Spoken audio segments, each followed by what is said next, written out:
ఇప్పుడు మనం పాకం కోసం ఒక గిన్నెలోకి మనం ఎంతైతే మనము పిండి తీసుకున్నామో అంటే 4 కప్పులు పిండి తీసుకున్నాం కదా! 4 కప్పులు షుగర్ మనం తీసుకున్నాము.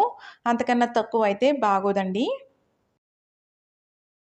ఇప్పుడు ఈ పంచదార మునిగే వరకు నీళ్లు అనేవి వేసుకోవాలి. కొద్దిగా నీళ్లు వేసుకొని కూడా చేయొచ్చు. కానీ ఏంటంటే ఇది బిగినర్స్‌కి ఫస్ట్ టైమ్ చేసే వాళ్ళకి కూడా కరెక్ట్‌గా చెయ్యాలి అనుకున్న ప్రాసెస్ చెప్తున్నాను. ఇప్పుడు మనం స్టవ్ ఆన్ చేసుకొని పెట్టుకున్నాం కదా! ఇప్పుడు దాన్ని కలుపుతూ మనం పాకం వచ్చే వరకు వెయిట్ చేయాలి. ఒక 5 నిమిషాలన్నా మనకు టైం పడుతుందండి ఇది పాకం రావటానికి. చూసారా? ఈ బుడగలనేవి పెద్ద పెద్ద బుడగలు మనకి పాకం లేతగా ఉన్నప్పుడు కొద్దిగా బుడగలనేవి ముదిరే కొద్దీ తగ్గిపోతూ ఉంటాయి. కాబట్టి గమనించుకోండది. ఒక ఇంత చిన్న చెక్క నిమ్మకాయ తీసుకొని నిమ్మకాయని పిండుకోండి. దీనివల్ల ఏమవుతుందంటే షుగర్ అనేది క్రిస్టలైజ్ అవ్వదనమాట. ఇది ఒక టిప్.